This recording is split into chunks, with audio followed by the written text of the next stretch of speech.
Go for liftoff in T-minus 30. Stand by for further instructions, Minnesota Black Room Regiment. Secondary guidance systems engaged. Minnesota Black Room Regiment, it will be on my mark.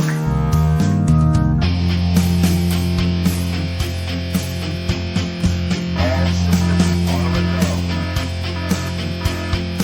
All systems are a go. Minnesota Black Room Regiment, you are over the target. You are authorized to fire at will.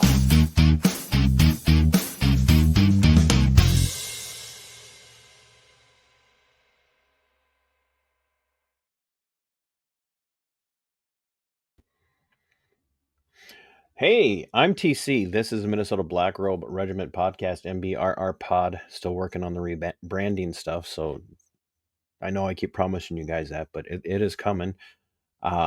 Thanks for stopping by. This is another episode of Libertarian Lowdown, and I've got an author, Derek Wills, coming on. We're going to be talking about his book, his journey, a little bit about anarcho-capitalism and why it's not just about being able to buy whatever you want to buy. And before we do that, we're going to give a shout out to my show producer credit people, Angry Vet on YouTube, who is at that level of show producer credits for everything that he has done for the channel. And we're also going to give a shout out to IMAV, who came over as show producer from Subscribestar. So if you are interested in supporting the show, supporting the work that I do, you can head over to Subscribestar if you prefer. The link it is in the description, will be in the description of the video when you're done watching, and you can join over there. And if you want to join as a channel member here, there's a little button somewhere. I don't never know where it is on my own. Like it says join, but hit that join button and you can pick a level of support. And if you want show producer credits and get a shout out by name, you can do that. And one of these days, in the credits of the video, I'm going to be putting all of my channel members up there just so everybody can, dox you guys. That's why we do that. So no, I won't do that to you guys. But thanks to everybody who's been supportive, and everybody who's been reaching out and giving me attaboys and good on you kind of stuff. I know that most of you are doing that just because what we went through with Mrs. TC here a few weeks ago. I know a lot of you have been really supportive. You've been over to the Give, Send, Go, and you've offered prayers and warm wishes and donations. That's still going on. The bills are still coming in, and we're still working on trying to figure out how we're going to get caught up from all of her missed work and get caught up with the bills that are out there. So if you can do anything, the description of the description has a link for the Give, Send, Go there. We're very thankful for everybody that's done everything so far, from, like I said, from the prayers to all the donations and the well wishes, where we cannot thank you guys enough for all of that. So as you guys know, Libertarian Lowdown started as a way for me to introduce libertarian thought and philosophy to my audience, because I realized early in my 20s that I was probably more libertarian than I was actually conservative Republican, but I didn't realize that there were places for me to go, people for me to talk to about these things. And, in my early 20s, the internet was on the fringe of everybody's mind as far as being a research tool. It was kind of a gimmick at the time. And if you hail back to the early days of the internet, Rush Limbaugh used to advertise for a service called CompuServe. That was the closest that most people could get to, really getting online. And even then, it had become a place of bulletin boards, of arguing and playing, weird like games online. That head-to-head Minesweeper, if anybody's ever seen that. But there weren't any outlets, and so as I had, became more and more disenfranchised with what was apparently supposed to be conservative republicanism, the more I research I was able to do, the more I realized I had very little in common with um, the average, normie-con Republican, and I certainly didn't have anything in common with the neocon leadership of the Republican Party. And quite frankly, I found out the hard way over the last few years, I really don't have a lot in common with a lot of the MAGA people because they are pursuing a different type of authoritarianism than the left does. And I'm just not down with that kind of authoritarianism. I don't care who's in charge and is using the authoritarianism. And that's where I became very enamored with talking to other people about things like anarcho-capitalism, agorism, um, individualism, volunteerism. All of those things are really important to me, and that's why this series is so important. And I've had a broad path of people on to talk about those things. And so I'm going to bring in my guest for the night, Derek, and say hello. Thank you for sitting through that 6 minutes of rambling. I appreciate it. Hey, thanks for having me. And honestly, your intro is awesome. The music or just the rambling? Well, I mean both, but I was Because I talking could just mainly do about. rambling. I could just. I mean, isn't that what podcasting is, though? It's just rambling, and Yeah, and you're sometimes it's not wrong. organized rambling, but it's Not rambling often. nonetheless. You would be surprised, Derek, the number of people who comment on the videos. I had to sit through 2 minutes of you talking before you got to your guest, and I'm like, It's like enjoy the process. It's not about the journey or the destination. It's about the journey, man. well, I had Like, Ken Silva on almost. I've had him on twice now, maybe three. Twice I've had Ken on, and the first time I had him on, it was a great conversation, and somebody watched the video the other day, and that was their complaint. I had to sit through 2 minutes of your rambling. Ken deserves better. And I'm like, he must not have felt too bad. He came back for another show. So, but that's funny. It you know, I kind of understand people's impatience in this day and age where we're so used to that instant gratification for literally everything. But sometimes just take a step back and just, as the old adage goes, stop and smell the roses. Enjoy, the build up, but honestly, the people that are complain the most about, not getting straight to the point or, oh, your shows are too long. I'm like, there's a pause button, right? Yeah. Like, You can also adjust the speed at which it plays back. Yeah. And then the put other it on one is 2x. You will I know for a fact that most of you are watching football, and you can and you can't skip commercials when you're watching live games. So, if you could sit through some of you sit through 8 hours of football in one day. One day. I don't know how. But you do it, and not a complaint. If they did a football game without bathroom breaks, you'd make it through. You would adjust. But boy, you bring somebody on to talk about something that actually impacts your life, and 2 minutes of rambling to get to the point. Go bread and kick rocks. circuses. Bread and circuses. Bread and circuses. Oh man, I got so many normie cons especially are so mad at me for throwing that out because of course they'll throw it out about every other type of entertainment, TikTok and all of that stuff. But boy, you point out. And they're all rah-rahing for their football teams on the weekends. And I'm like, oh, yeah, there's your bread and circuses. It's not the same. Right. Of course not. That's the one that they care about. So it's not the same. It's completely different because yes, it completely. So we connected through what I call Twix now, Twitter and X. So I just... And I really call it because, Twix is now doing their whole commercial thing where you've got your left Twix and your right Twix. So I thought Twix was apropos.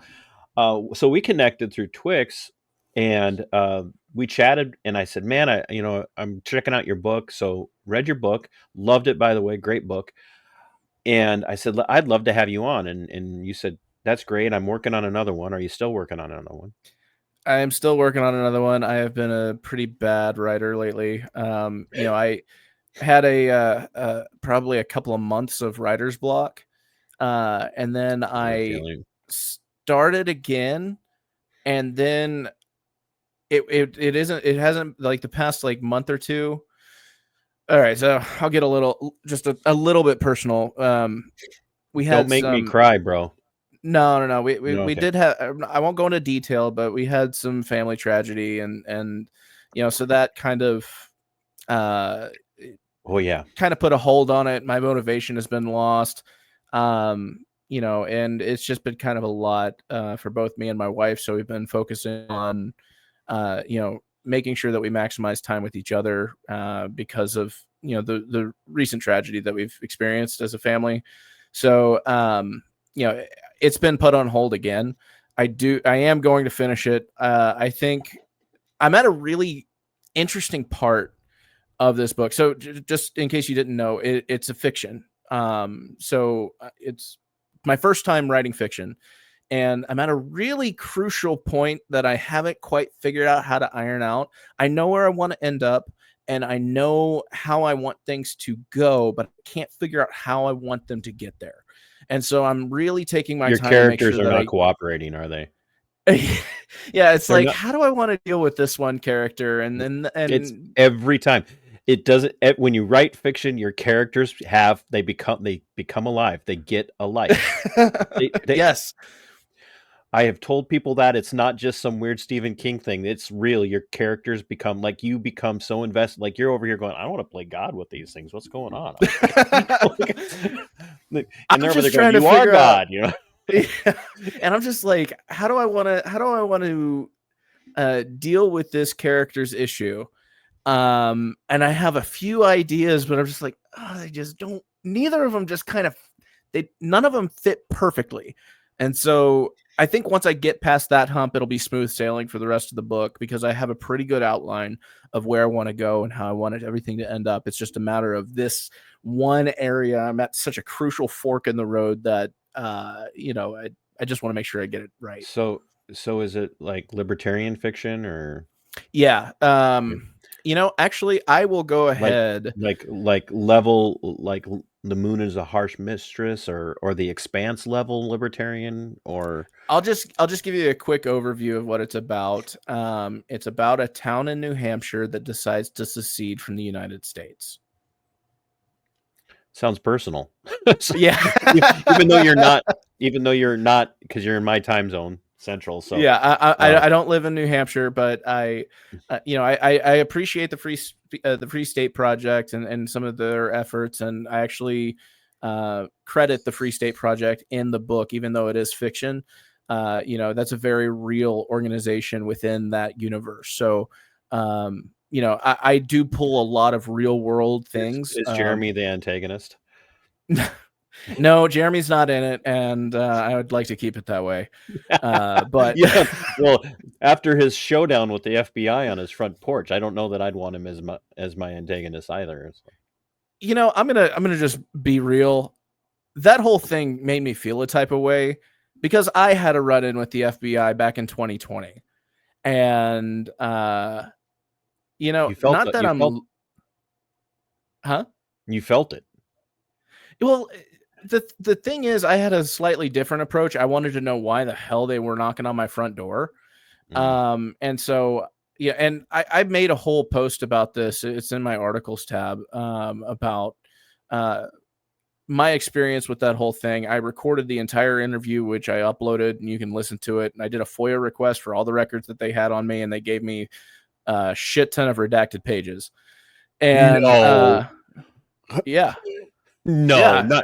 not redacted. The FOIA request came back and said, yeah, we have 123 pages on you. Here's 14, and they're heavily redacted. The rest are also redacted. I'm like, all right, well, fuck you very much. Appreciate that. So, anyway, it's just, it kind of made me feel a type of way because Jeremy's experience kind of made him Twix famous. Not that he wasn't already doing everything he could to bloviate with as much as he could, which I find to be hilarious because he went from MAGA equals socialism to being MAGA himself within 24 hours. But that's beside the point. I just feel a type of way about the whole situation, and it's not because of his popularity, but it's like, come on, dude, you're not. Anyway, I don't want to. No. I get no. I totally no. I get what you're saying, and I think that's been some of. This is actually on topic, really, for the conversation tonight. I think I heard Clint Russell from Liberty Lockdown say that the hardest thing for him this year was making the decision to vote for Donald Trump, and having, for the first time in his adult life as a voter, voting for a winner. And I actually can understand that, because the libertarian movement has been fighting for so long to grab the rung of the ladder of notice, of visibility. There, let's say it that way. Grabbing a rung of the ladder of visibility that's not centered around whack jobs. Are you saying Donald Trump is not a whack job? I'm saying that when you stack Donald Trump up against Vermin Supreme, right? No, I get you. Yeah. Whereas if you put Donald Trump up against, the great Ron Paul, he's a juvenile. He's a juvenile and immature and incompetent. Now, he's a business genius. You don't he might have gotten where he is financially through scamming the system, but that's what they do. Right. But he's not where he is as president because he's deeply philosophical. No. He just knows how to read. Yeah. I would actually argue that Trump has no philosophy. Right. He whatever way the wind blows. Political philosophy. Yeah, I mean, he doesn't stand for anything, which is probably one of my biggest complaints about him. And one of the reasons why I'm calling out libertarians for supporting him is because it's like, he doesn't care about you. He does not give a shit about you. You're not going to get the ear, his ear in any meaningful capacity. And I he knows how to play a honestly room, is what absolutely. He plays a room. Absolutely. He read the room when he walked into the national convention, and props on Angela for putting out the invites that she did, and good move on the part of Trump for accepting the invite. Bad move on the part of she who shall not be named, for not doing it, because she did the same thing with Rogan. But you have to ask yourself, when are the people who look? We're all happy that Harris didn't win. Let's just be honest. We're all happy that Harris didn't win. Well, yeah, but that doesn't mean that you have to be happy that Trump did. Right. But at the same time, when are people going to wake up? I expect MAGA to not pounce on him. I expect MAGA to pounce on anybody who doesn't support him. I get that. I understand why. You're invested. It's the sunk cost fallacy of politics. What I don't understand are the people who are still saying he promised he was going to give us one libertarian in his cabinet. And the fact that they're bending over backwards to say that Ron Paul agreeing to advise Elon Musk and Vivek Ramaswamy for Doge is the same as getting a cabinet appointment, which I'm sure you've heard them allude to. Yeah.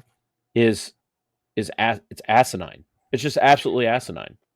And what's even more asinine is when they say, well, RFK Jr.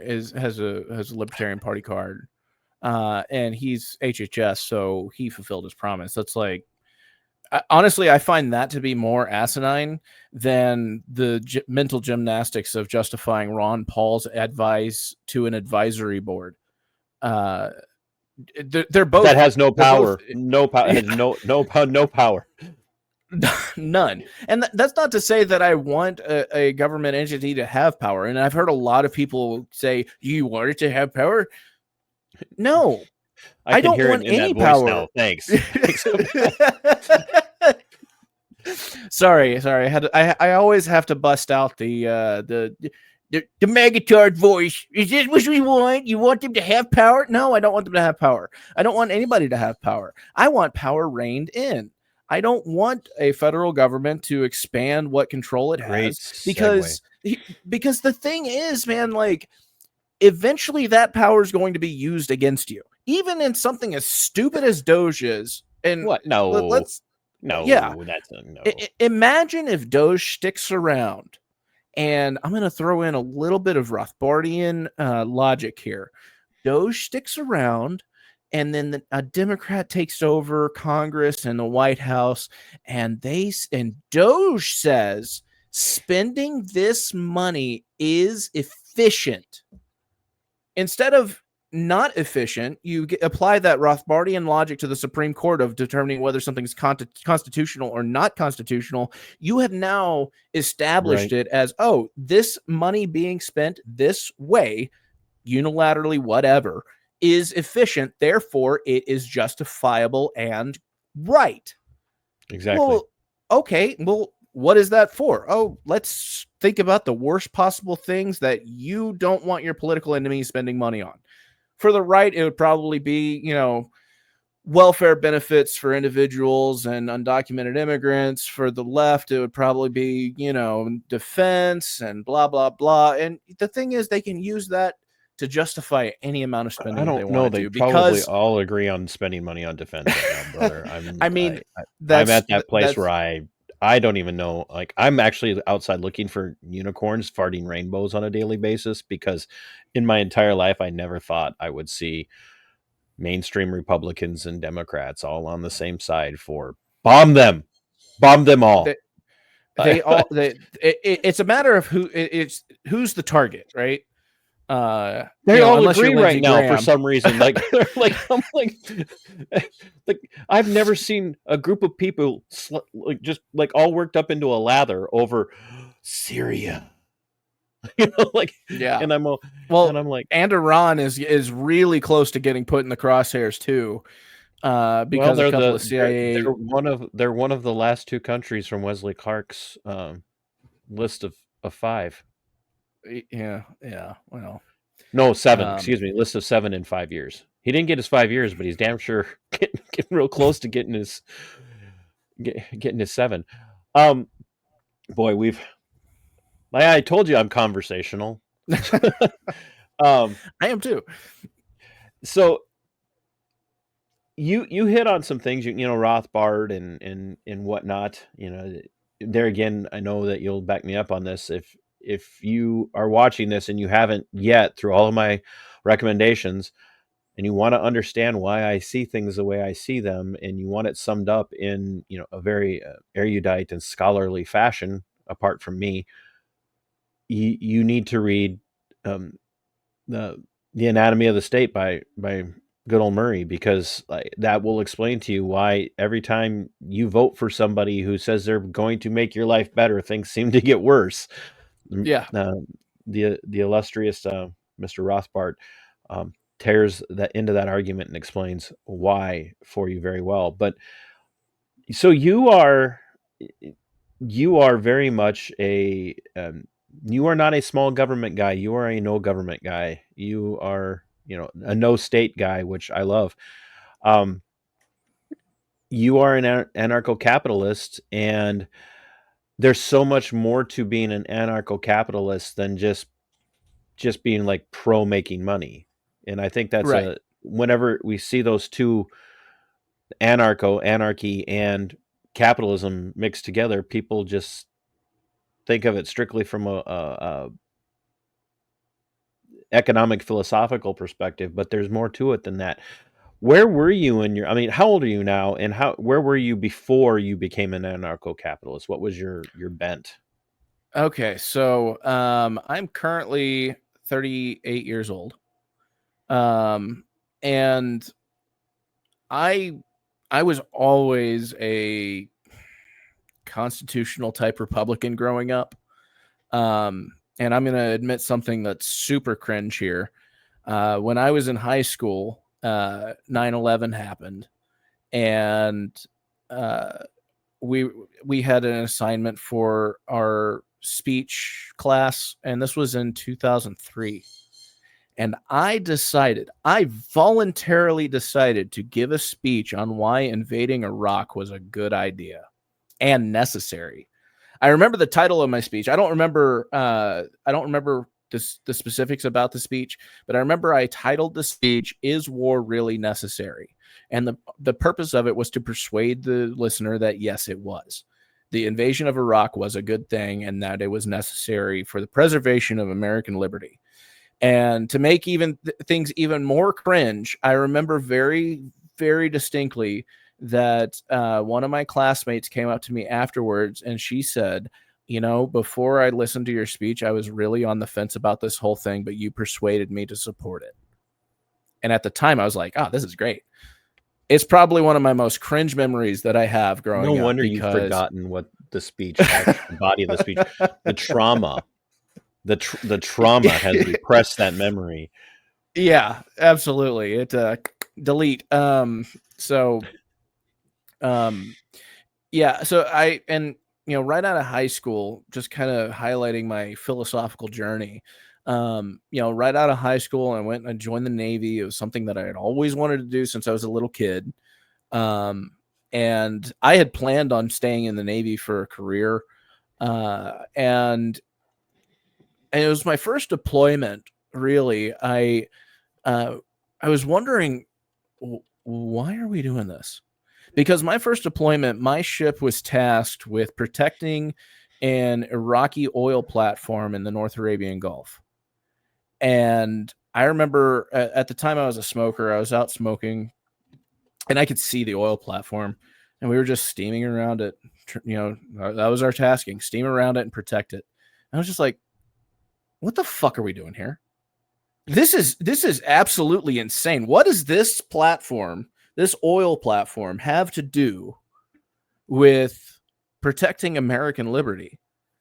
It seemed just... It's the oil. Yeah. It's the oil. It seemed really we need just... oil to be free. And we can't use Right. our own oil. We have to use everybody else's oil first. Yeah, and if we use everybody else's oil first, then we'll have all the oil, and then they'll all have to buy from us, and then we'll all be rich. Derek, come on. Absolutely. That's why. Of course.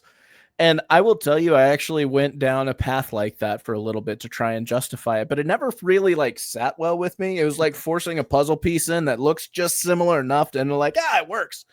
And that's how I really felt, is that, okay, that's the reason, but it doesn't sit properly. And I was still very much a constitutional Republican. I mailed in an absentee ballot to vote for John McCain, and that was dude, my political philosophy journey, it's really cringe. I'm just like, I give you props for admitting, knowing that. That's not even the worst part. I'll get to the worst part, man. It's bad. So this might get us demonetized and struck just for being a violation of my standards. Well, that, and I might personally get canceled on Twix because of what I'm about to admit here. I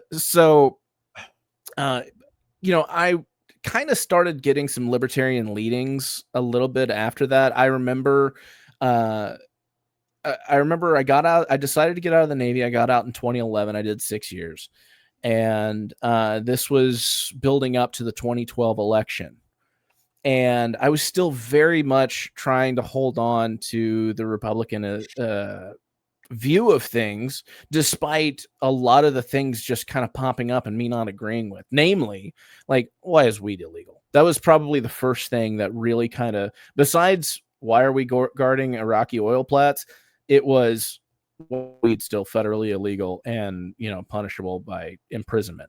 But that's why so many of my hardcore allegedly been libertarians for their whole lives, which I just find very hard to believe, but Yeah. Yeah. So you meet one 2012 every once in a while. You meet one like Clint Russell. Like, I was raised a libertarian. I've always been libertarian. But they all now refer to everybody that's come out of conservatism as pot publicans. Yeah, no kidding. So anyway, I get out of the 2012. Navy. We're building up to the 2012, and I had heard some musings from Ron Paul throughout my time in the military, and I always thought, man, that he's spot on. I really appreciate him. Like, that's the type of Republican that I want to be. And then the presidential debates happen, and there was one thing that came out that made me be like, oh, I can't support Ron Paul. I'll never forget this. It's ingrained. I know. Like I said, hold on a second. What? So, yeah, like I said, that's not what I've brought up first has not been the worst cringe. But I remember this clip came out, and there were these libertarian type people saying, Dr. Paul, why didn't you speak about the truth about 9/11 at the debates? And he said that he gave some rationale reason, basically, he didn't think that would have added value or something along those lines. And that told me that he was a 9/11 truther. And I was like, what? Because at this point, I was still, and I have my own theories on 9/11. I'm not like it was an inside job. It might have been allowed to happen, but I don't. Anyway, at this point in my life, I was still thinking they bombed us because they hate our freedom, right? That was still very much ingrained in me. And that clip turned me off of Ron Paul because I thought he's a 9/11 truther, and I can't support somebody like that. Do you want to know who I originally supported in the 2012 elections? At this point, I'm afraid to even. I'm afraid to. It's going to make you vomit. You're going to tell me anyway. So Rick Santorum. Good God, man. I know. It was bad, dude. I was not a good person. Your book sales, just one of two things is going to happen. They're either going to skyrocket after this, or anyway, so that was the last cringe moment of my life, and I started to really start. It had to be. There's no other. Yeah, it had to be the last thing. There's no other direction from there. You totaled the vehicle, sir. Yeah. And I'll never forget. There was a friend of mine, still a friend of mine, but he was a huge Ron Paul supporter. And whenever he found out that I was supporting Rick Santorum, like, he was like, "Are you stupid?" Like, we had conversations like that, and I'll never forget them. And I tried to rationalize them, and I just got destroyed anytime we had a discussion.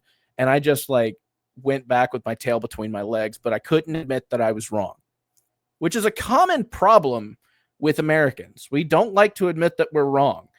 It has now become like one of the centerpieces of my philosophy is that being wrong is a sign of growth. So 2016 rolls around. I initially had supported Ted Cruz because at that time he was not nearly the horrible Ted Cruz that he is now, as far as Republican propaganda would let you to believe. And then whenever Trump won the nomination in 2016, that was the first time I said, okay, I'm voting Libertarian. And I supported Gary Johnson. And at this point, I was thinking, okay, I'm pretty much a minarchist. I've kind of transitioned beyond republicanism, started becoming more and more small government. And, there was a point at which I said, I'm about 3 degrees removed from an anarchist. And at this point, I was working for a gun rights organization called Lone Star Gun Rights. I started off as a writer for them. And then I started hosting their podcast. And as we're going through our regular lobbying, our whole purpose was get constitutional carry passed in the state of Texas. That was our thing. That was our main mission. And so I would meet with state reps. I'd bring them on the podcast to talk about things. And, we'd have our endorsements and this, that, and the other. And yeah, we were always endorsing Republicans. But I was very much a libertarian by this point. And then the Santa Fe shooting happened in Santa Fe, Texas, which I think, if you could go back, you could probably remember. Anyway, the organization that I worked for, we organized this thing called Carry for Our Kids. It was designed to be a gun rights rally to say that, look, we should be allowed to carry in schools, blah, blah, blah. And I gave a speech at this event. And after my speech, keep in mind, by this point, I'm very, very libertarian. I'm speaking to a lot of conservatives about gun rights, and I'm taking the very hard-edged libertarian approach to gun rights, and it was super successful, obviously. And one of the people in the audience came to me afterwards and said, "Hey, you should write a book on liberty because you were talking about these things that just kind of resonated with me." I was like, you know what, you're right. And that's when I started writing. But by this point, again, I was still very much a libertarian. And I had gotten through probably about half the book before I discovered Murray Rothbard. And the first Rothbard book that I read was For a New Liberty. And it changed my life. Because he answered the few questions that I had as to how society functions without government. The few things, like, how do you take care of military? How do you take care of police and roads and bridges and infrastructure and things like that? How do you do that without a government? What And about my Rothbard, roads? and Rothbard answered those questions, and I said, that's it. This is the answer. And I had to end up scrapping about half of what I had written in my book originally, because it was still very statist. It was libertarian, but it was statist libertarian. And I had originally intended on ending it with rewriting the U.S. Constitution in a way that would make it stupid proof.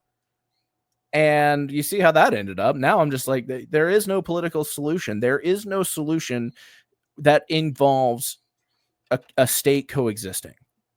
So I know I went really long-winded on explaining my journey, but I love it. That's what I have people on, because I think this is where people need to understand is that outside of the oddities amongst the libertarian movement, whether it be the Misesian or Rothbardian types, or maybe the more centrist of the libertarians, or even some coming from the soft left of the libertarian side, most people that are coming into libertarianism now are coming there because they recognize that they've been wrong about so much for so long, and they have been getting wronged by the duopoly. In particular, a lot of people that are fleeing conservatism, republicanism, Lincolnianism is what I prefer to refer to it as. They're fleeing it because they realize they were sold a bill of goods, and it is never what they've been taught it was.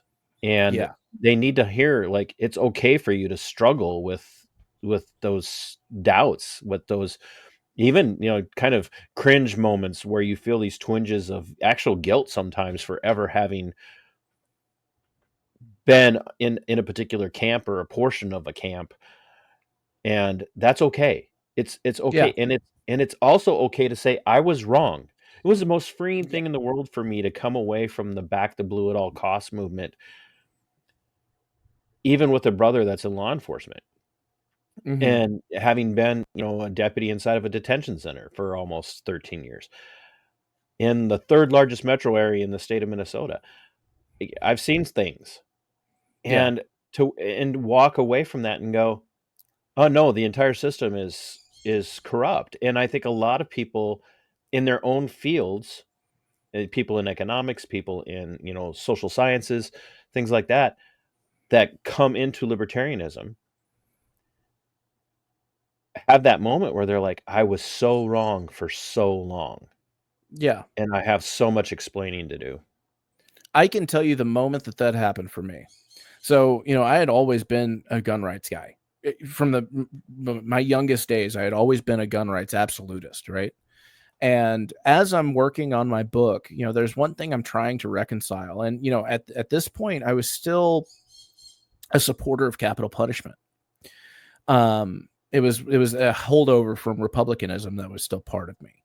And I remember thinking, that, how am I going to lay out my gun rights arguments? Okay, well, my gun rights arguments are that government didn't grant us the right to own weapons of self-defense. Therefore, they don't have the ability to infringe on them or take them away. And that includes if you commit a felony. And then something in my brain flipped and it said, your life is a right that the government didn't give you. And I instantly was like, it was an epiphany for me. Like, holy shit, I cannot support the death penalty because it breaks my logic. Okay, yeah, some people who have been executed have committed absolutely horrific acts. But if my position is to be that rights cannot be trampled on by the state, then I can't support capital punishment. And from there, I just kind of went down a spiral. Like, where else am I fucked up on? Like, I remember a friend of mine, Jason, he's a biblical anarchist, anarcho-Christian. And he was talking to me and he said, hey man, you might want to consider something about immigration too, because look into the history of passports. That's how he pitched it to me. Look into the history of passports. And I was going into this just completely flabbergasted by my recent epiphany. And I was just like, traveling is a natural right. Moving from point A to point B is a right. As long as you're not trespassing on anybody's private property, you have the right to do that. And so therefore, government borders no longer have any validity. The only border that has any validity is a private property line. And so, I'm coming to this realization as I'm looking up that passports used to be strictly for internal travel for slaves, like that was what they were originally designed for. And then like American history for immigration and passport issuance, like you didn't need one. Passports at the onset of America were basically like keepsakes, and you could get one from a freaking notary. And they weren't required for traveling abroad. And I was just so mind blown that I had been so wrong on so many things for so long. And that's why I'm such a proponent of, look, it's not bad to be wrong. It's actually good to be wrong because it's growth, it's development, right. It's really understanding where you're at. And that's okay. I could still be wrong about many things. I'm very open about that. I haven't found anything yet to really kind of shake that, but I'm still very much aware that I might not have all the answers here. And I wish many more people would approach having discussions with that type of mindset, because if you get new information, that should be able to, you should be able to take that and process it and see how it lines up with the rest of your philosophies. Well, it's funny. I tell people all the time, the hate watchers and the anti-TC types that watch, we stood shoulder to shoulder with you in 2020 during the protests and the rallies against all of this stuff, and not like now you're out here and you're talking against us. Like, I'm not talking against you. I'm not speaking against you. I'm speaking against a philosophy that you seem to have embraced, going hard in the opposite direction of where you were in 2020 when it comes to fighting tyranny. And now, you are full on with tyranny as long as your guy has the power. And, go back to what you were saying earlier, that tool that is formed that you can use against your enemy can eventually take and use against you. And they're very mad. And I'm like, just prove me wrong. Just come and prove me wrong. This is not, let's have a debate. I love debate. I think debate's great. Yeah. Absolutely. Let's have especially a debate. If you have data. Right. But let's have a debate, a conversation about this. I'll do it. Embarrass me on my own platform. come on my platform and embarrass me on my own platform. Show me where I'm wrong. Yeah. And nobody wants to do that because And here's the thing. they're right, and they want you to admit that they're right, but never want to take the chance to actually steelman your argument and have that conversation with you and be open to being reproved.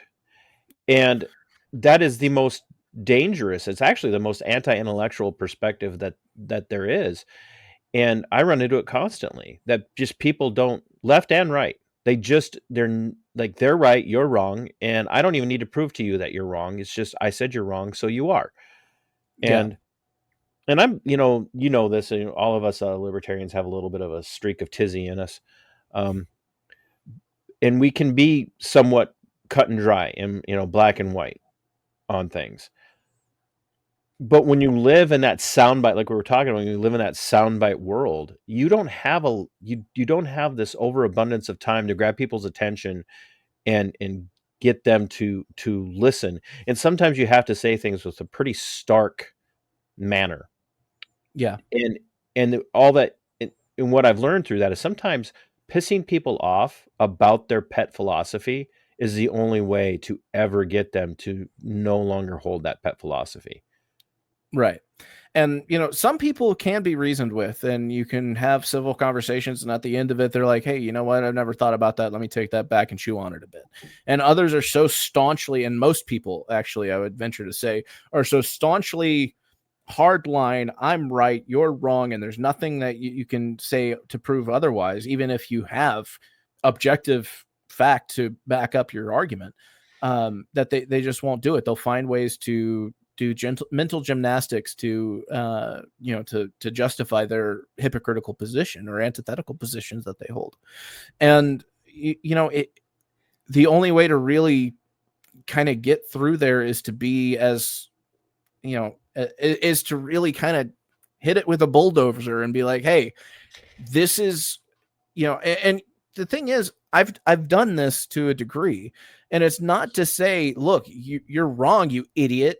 It's to say, look, I need you to think. I need you to stop parroting what Fox News and MSNBC or whoever the hell else told you to say this, that you're literally repeating word for word.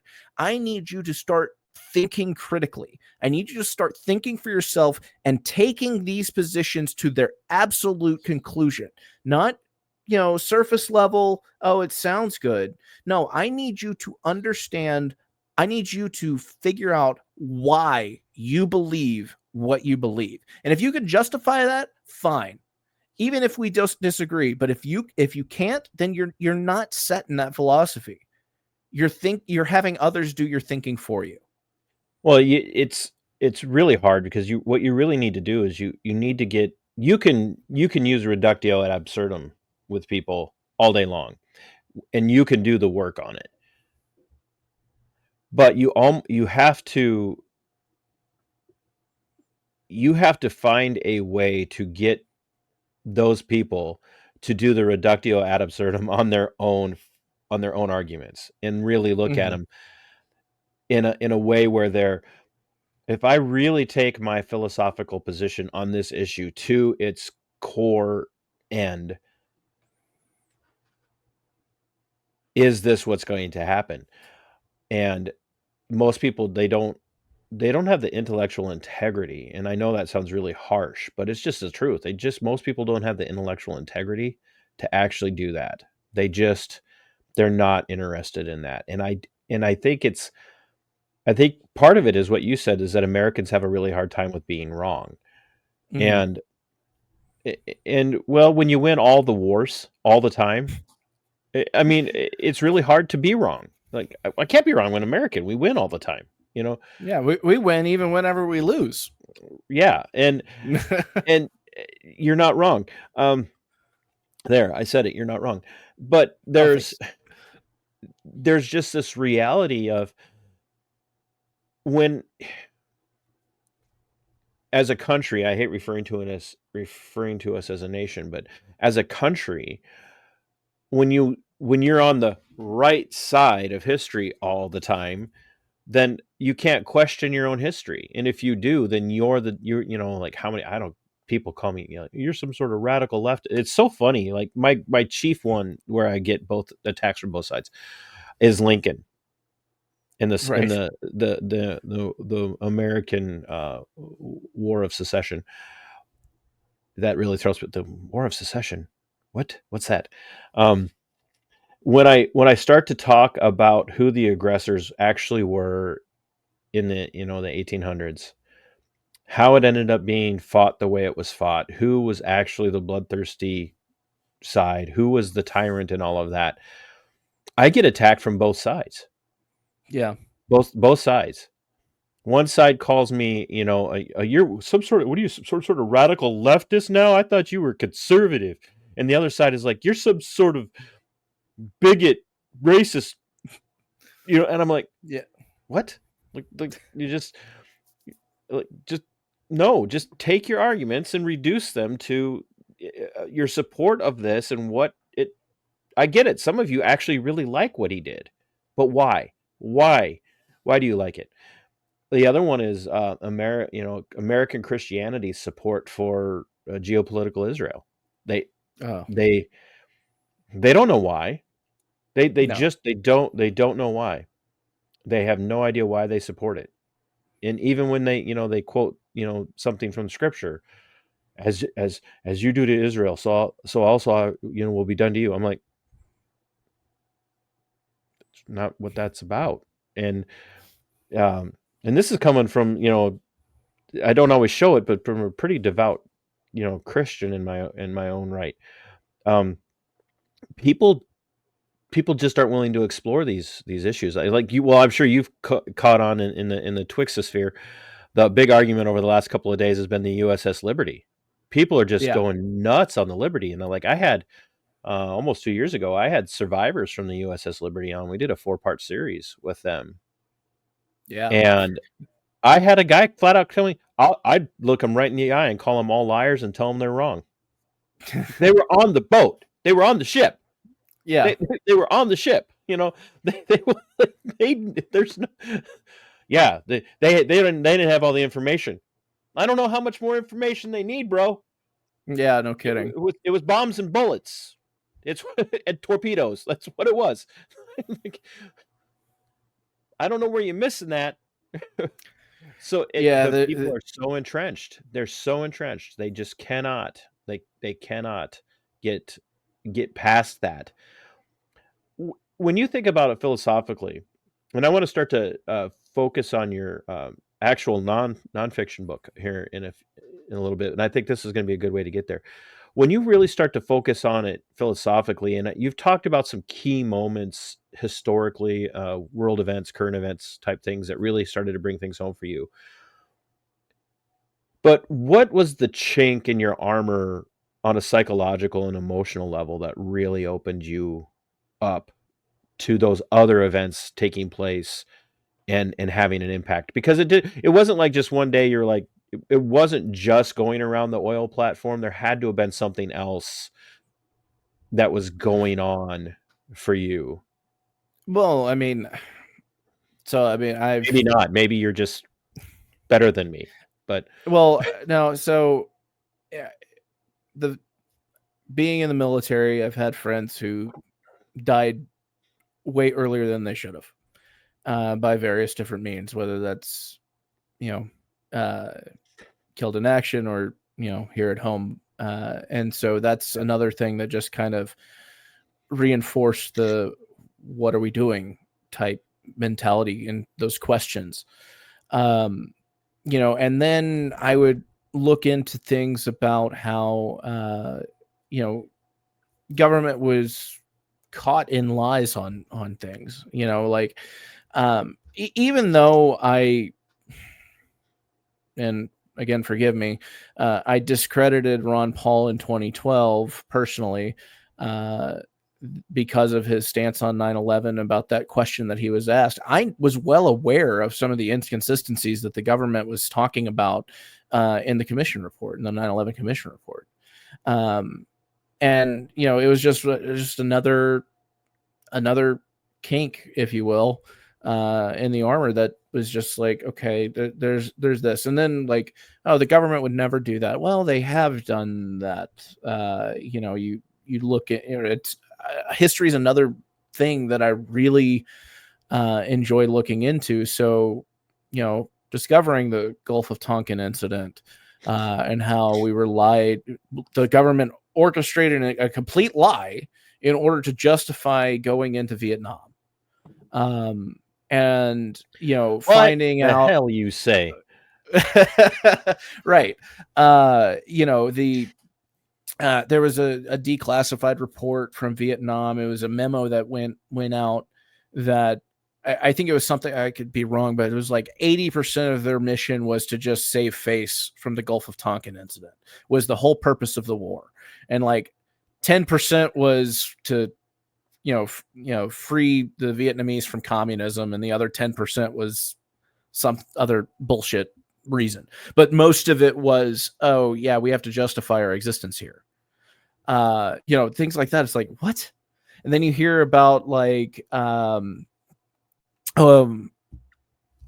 was it? The where they injected everybody with syphilis just because. I want to say the Tuskegee Airmen. Yeah. Was that? No, that wasn't Tuskegee. That was a whole different thing, wasn't it? Anyway, the point is, boy, that, we are so white. Yeah, no kidding. It's embarrassing. Yeah, and my wife reminds me of that all the time. But anyway, I started learning about these other things that the American government did and signed off on. And how the only reason that we didn't go to war with Cuba after false flag event was because Kennedy said no. Like that could have happened, and it's like, yeah, and look what they did to him. Yeah. And so you stack all these things on, and it's just more and more of the same. And and by they, I'm not referring to George Bush Sr. I'm not implying. No, of course not. I'm not saying that there's any chance at all. Yeah. But then you take all of those things, and that's just like geopolitical type things.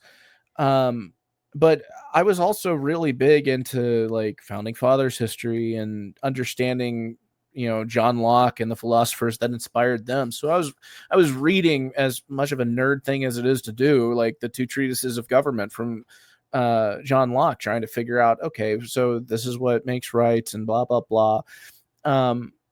And really trying to square that up with something as simple as taxation. Who, by the way, was also himself influenced by Samuel Rutherford, who wrote Lex Rex, if anybody's almost cost him his life, by the way, because you can't write as a Presbyterian minister in England and write that the king is not the law. That is not a good way to go business and keeping one's melon intact. That's not, So Locke, if you haven't read Lex Rex, you should. No matter where you are on a spiritual level, you should read it, because you can see Locke walking in lockstep with much of what Rutherford was saying. It's a phenomenal philosophical read for a Christian perspective on natural rights. It's very interesting. So, and I'm sorry. So side no, you're good. So me trying to square up, I kept sticking on one question, and it was the same question that I was talking about whenever it came to my epiphany on capital punishment. It's like, what differentiates rights from privileges? Because if the government can take it from you, then it's not a right, it's a privilege. And trying to square up, okay, the rights are life, liberty, and property. Where does that leave room for government? And even in my libertarian days, I was trying to square this up as, writing it off as some social contract excuse, which I couldn't square up, as, again, one of those puzzle pieces that just didn't fit. The myth of the social contract. Yeah. And so it really, honestly, and I'm not telling you this just to blow smoke.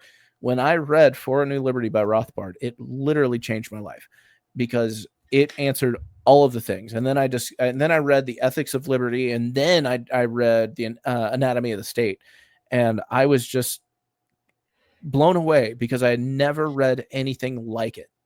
And it had connected the couple of dots that I was having trouble connecting. And, I used that as the foundation for my own philosophy. So you end up sitting down and writing a book, and The Liberty Solution that you published just a little over 3 years ago now. Yep. And all of that you went through and that we've just been talking about really kind of, I won't say culminated, because I don't think you've culminated yet, but it sounds like some sort of weird conversation we'd be having somewhere else. But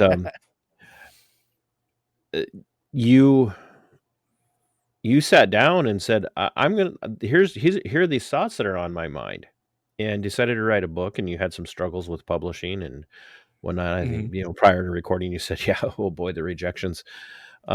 Yeah. Have you had anybody that's ever said, well, why should we listen to you? Like, what's your expertise? Why do what do you bring to the table that makes, that would lend credence to your book? Why should we listen? Why should we read? I have had a couple of people ask me that, and my whole thought, I've told them, look, it's just a philosophy. If you read it and it resonates, great. If you read it and it doesn't, great. The purpose of philosophy is the pursuit of truth. And, that's why there are so many different philosophies out there. But, this to me is a good primer on understanding the relationship between state and individual, and how that relationship is essentially the same as a relationship between master and slave, and that philosophically you cannot square that. Now, I said it earlier, I'm not above reproach. I'm not above being called out, and I'm not above being wrong. If somebody can present to me a logical argument that challenges some of what I've put in here, I'm all ears. But that logic needs to hold up to scrutiny, because that's exactly how I arrived at the conclusions that I did in this book. Is I scrutinized the logic behind it. I even mention it, how I used to hold this position and now I hold this position because of the logic. And so, by all means, prove me wrong. Go page for page and prove me incorrect. And I will happily acknowledge and admit that I was wrong, but not until I scrutinize it with my logic. And if the logic is unsound, then that's a whole nother topic. Then tell me how it's unsound. We can have that discussion. But why should you listen to it? You should only listen to it if it resonates with you.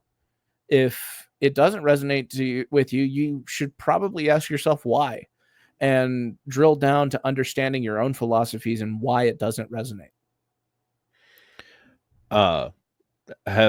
Has anybody actually sat down and tried to go point by point and presented their arguments against your work to you? Yes. Or, yeah. What was that? That was an interesting conversation. Someone of a little bit of celebrity status. I won't say who. It was a private conversation. But this individual is really big on objectivism, Ayn Rand's philosophy, right? Mm-hmm. And he tried to go chapter by chapter and present his arguments against it. I bet I know. I won't say any won't. names, but I have a funny feeling that I'm picking up a supernatural vibe right now. Anyway, so no, I'm sorry. You're not. It's not who you think it is. Oh, then I'm firmly embarrassed now. It's okay. It's okay. Anyway, this person tried to go point by point, and we had that discussion. And we ended up just kind of being at an impasse. And it was a great discussion. I welcomed it because I was hoping to have my work scrutinized by somebody at some point to see for Odd myself that an if it held water. objectivist who, like takes their philosophy from Ayn Rand would Ayn Rand, excuse me, would take issue. I mean, it's not an objectivist book, but it's certainly not Objectivism counterintuitive. isn't. The thing is, Ayn Rand was not an anarchist. No. She was, and objectivism itself, just it is more of a philosophy, of a statist philosophy for enforcing objective truths, if I put it that way. And so there were some things, because this is a book on anarcho-capitalism, that the objectivist would take issue with, and that's really where the So I mean, there were a lot of things that he agreed with, as far as what I was highlighting that the state was doing was wrong. But my solution to that he disagreed with, and that's where we couldn't, resolve the discussion. And that was okay. It's okay. I don't have to be right, and he doesn't have to be right either. Well, it's a growing experience in that situation, right? To have that conversation and walk away and be able to be embrace the challenge and walk away from it and say, yeah, you haven't presented evidence to me that demonstrates objectively, ironically, that this is a wrong-headed way to approach this. As you approach, libertarian philosophy, or truly philosophical anarchy, excuse me, how would you go about explaining to your neighbor who's never heard of anarcho-capitalism?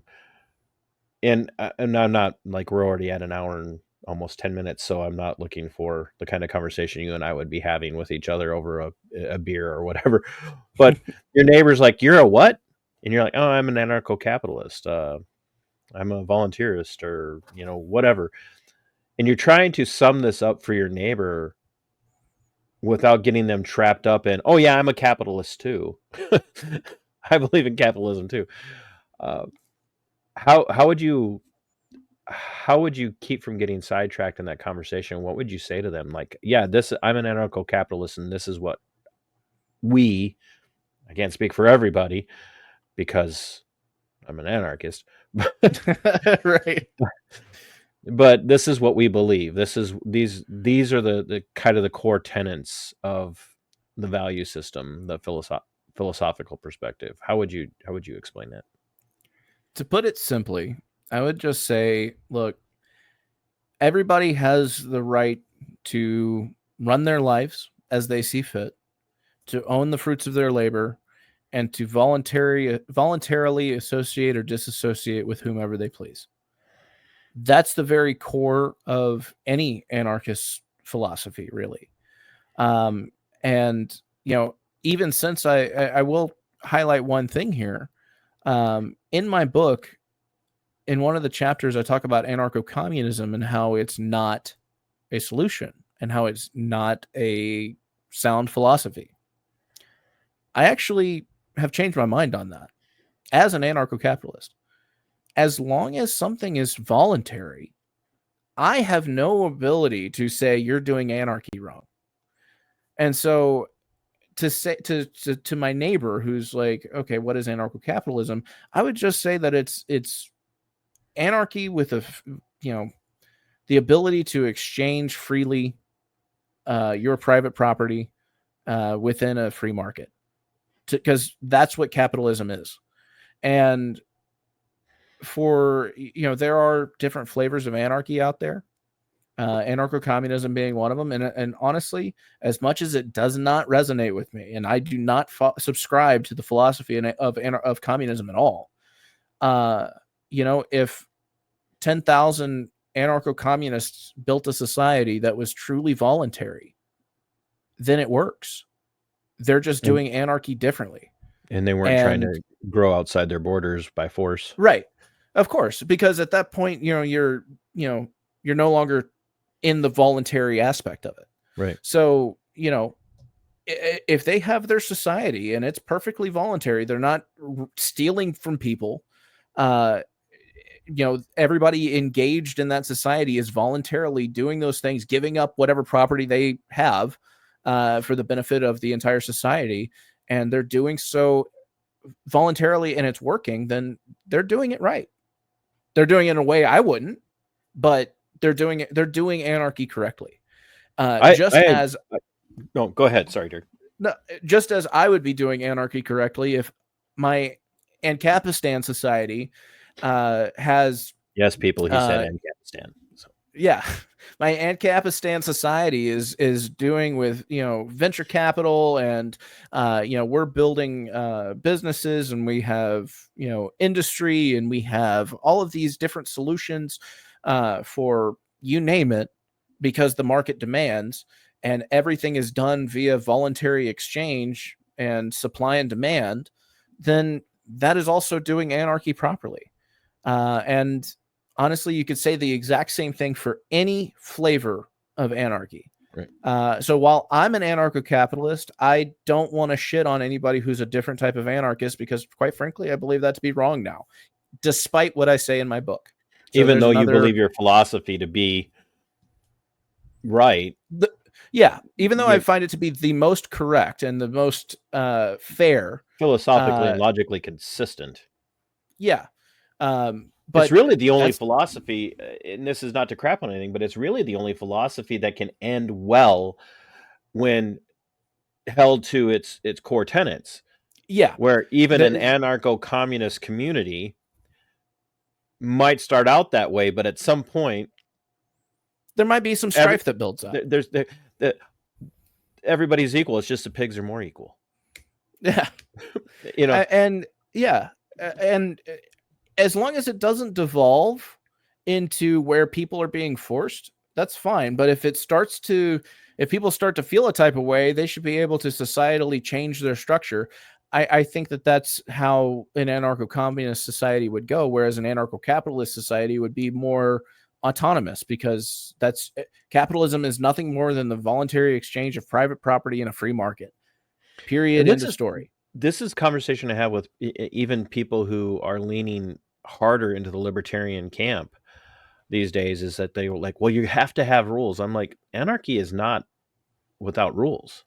Yeah. It's without rulers. Well, how do you have rules without rulers? I'm like, because everybody agrees to a set of rules. And he goes, okay, so then, so you're in a camp, you're in your commune, and everybody's agreed to these rules. And I'm like, right. What if somebody doesn't want to follow those rules anymore? Then they're free to leave. Yeah. And how's that else? I'm like, I move out. Like I move on, and I go find another group of people who agree with my set of rules, and we form another group. And if somebody doesn't like the rules that are now, and they don't want to live by those rules anymore, you don't force them to stay. You don't force them to obey the rules. You're like, hey, more power to you. I hope you could find a group of people that suit your lifestyle more. Just don't try and violate our rules and live in our community, in our neighborhood, or in our enclave or whatever, and force us to adjust to your standard of living. You're free to go. We'll even give you bread and dried meat for the road. Have a great trip. Or the other thing is, people underestimate the power of ostracism. They really do. If somebody commits an act that warrants total ostracization from the rest of society, that person's life is done unless they get up and move out. Nobody wants to sell them anything. Nobody wants to buy anything from them. Nobody wants to hire them. If they had a job, they're now fired. Like, the power of societal ostracism is so awesome that it is really a wonderful solution to any sort of rule break. And like it doesn't have to be permanent. Like if somebody like, oh, he conned me in this little contractual dispute of $1,000.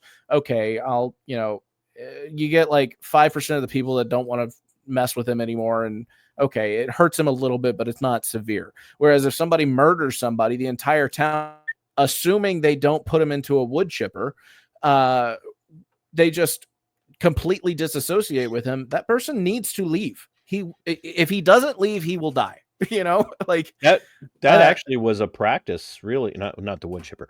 That in the settling of the Wild West days, the idea of hanging someone or whatnot, that wasn't that common. There really wasn't a lot of that going on. There was a lot of good old, Ted over there killed Bob. Yeah, what are we gonna do? Get him out of the camp. Yeah. They were both drinking, they got into a fight. Ted shouldn't have killed Bob, but we're not, we're not gonna take it out on Ted, but he's not gonna live here anymore. Yeah. Go get out of here, Ted. Don't come back. You come back, there might be a problem, but you're not here. And that was actually really I had the Libertarian Muslim on.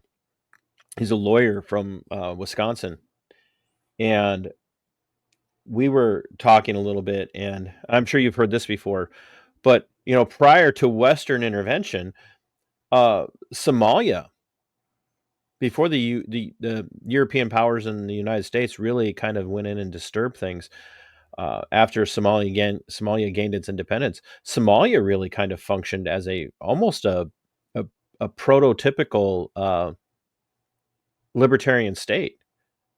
They really, there wasn't a lot of rule there, and they used things like being ostracized or driven out broadly to keep control on people. I mean, the streets were safe, and then the U.S. got involved because we're going to bring democracy to the world, and next thing you know, you got warlords killing people over food drops. It's great, wonderful spreading of democracy. But and I think the argument out there too, and Derry, correct me if you think I'm wrong, everybody's like, well, communism doesn't work, and the communists are always like, well, it hasn't been done right. Well, libertarians are like, people are like, libertarian doesn't work, and the libertarians are over there arguing alongside their communist brothers, but no one's ever done it right. And I'm like, it's true, it hasn't really been done right. It's just the difference is that communism does exactly what it's supposed to do in the end. Libertarians just get driven away, ostracized actually, before they ever get a chance to implement their. We can't have that. Nope, you're out of here. We can't have you as president, Ron Paul. So, what do you foresee being the greatest hang up for anarcho-capitalism, libertarianism, voluntarism, individualism, agorism, whatever you want to, fancy label we want to throw on ourselves through all of this? What do you see the biggest hang up being going forward into the next, because let's deal with the reality. We live in an election-driven society. We're hanging on by the nails of our fingers every year to see who's going to be in power, and it's all wrong. We're focused from the top down. I get it. I think we can have that conversation with others till we're blue in the face. Why are you focusing on the president? You should be focusing on your city council and your mayor and things like that. All true, but we know how people react and how they hold up their golden calves in the presidency. What's the biggest hang up for us to gain traction in those conversations over the next 2 to 4 years, do you think?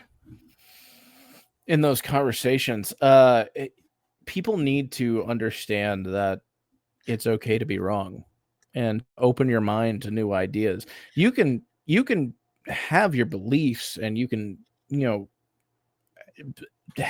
spitball your solutions, but be open to other solutions. and discuss the merits of them. And then at the end of that discussion, if the merit just doesn't hold water, then dismiss it and move on. It could end up being your idea, or it could be somebody else's idea, and you're the one who's right. But the thing is, you need to be able to say, okay, this is what I believe. This is why I believe it. This is the logic behind it.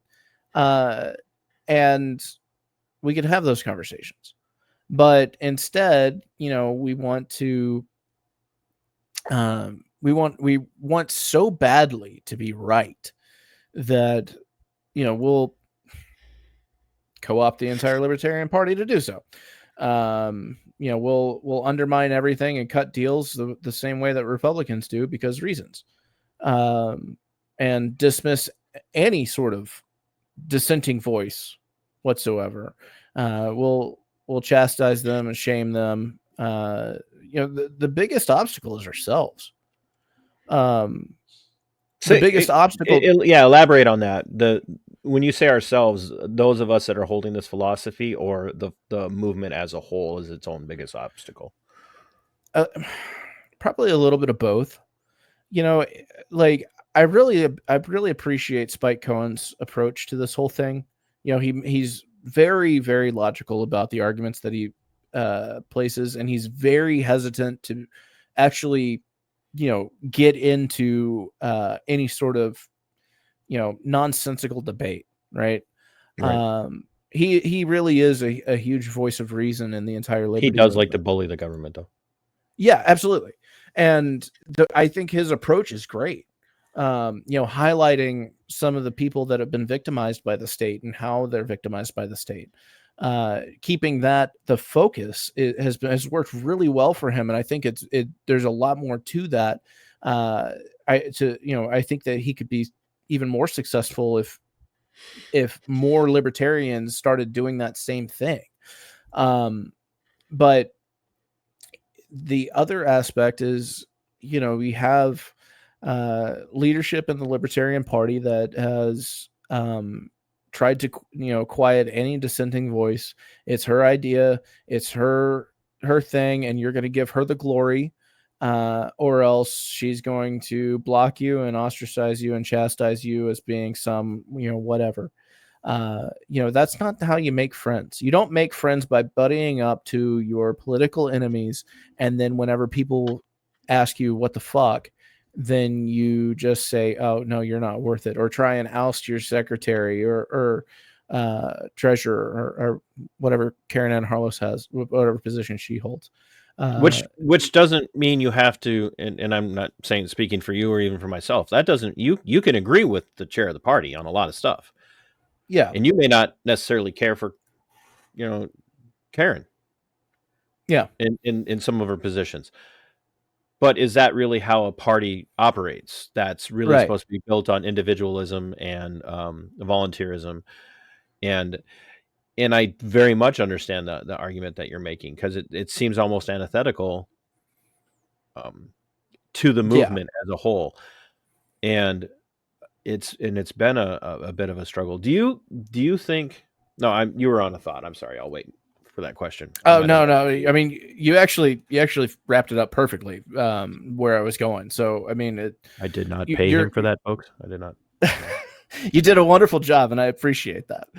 But yeah, that's the biggest obstacle is ourselves. We need to get, kind of like my approach. Let me ask the question then, and I'm not going to say I'm sorry for cutting you off, because if I was, I wouldn't have done it. I told you this is just a conversation. My normal audience, nobody in my audience is normal, but anyway, I said it. Do you believe that it's kind of a two-parter? Do you believe that the desire for credibility on the part of libertarianism, and I'm like, I firmly embrace Miesian philosophy on just a broad, on a plethora of things. Do you believe that the initiative by the Mises Caucus to take over the party, so to speak, from, and let's be honest, the party was hard left for a very long time. Do you believe that movement was inspired by a desire to do the right thing, but there's also just so much desire to be recognized. And when I mean recognized, not like in a famous way, but to be recognized as like a viable option, that they have been willing to do some things that they're going to have a hard time walking back from, and could end up looking really bad on if especially some of the decisions that have been made this year don't pan out. Like if Ross Ulbricht does not get day one pardon or pardon at all, that's going to be a bad look. Is that going to be hard for them to overcome? I think so. I really, and to be clear, because this is something that kind of gets glossed over, even though it's semantics, it's important to me. Trump never promised to pardon Ross Ulbricht. He promised to commute a sentence to time served. So in the eyes of the state, he is still very much a felon, still very much guilty of the quote unquote crimes he committed. Right. He's not going to get any of his property back. I use the word pardon because that's the way it's being sold. Right. And that's the problem, man. Like, as far as the original motives behind the Mises Caucus, I'll tell you, whenever the Mises Caucus first took over, I was actually excited. I was thinking, oh, wow, we're going to get Rothbardian type logic and philosophy within the Libertarian Party. There's going to be a lot of messaging going on because the Mises Caucus at the time was doing a lot of good messaging, and I thought it was great. And they quickly devolved into this thing I don't even recognize. And I think you're right that they are so desperate to just get acknowledged. I don't even think it's relevancy. I think it's acknowledgement. Just, hey, we see you and that you exist, and that's about it. I think they're so desperate for that they will sacrifice their principles in order to do it. And I think that's exactly what they did. And it's sad and it breaks my heart because even though I'm not somebody who votes, I don't support a political solution. There were some things to be excited for. That, oh, you mean I could actually get just a little bit of liberty back? But now that's all gone. And do you think this has weakened the fight? Absolutely. 100%.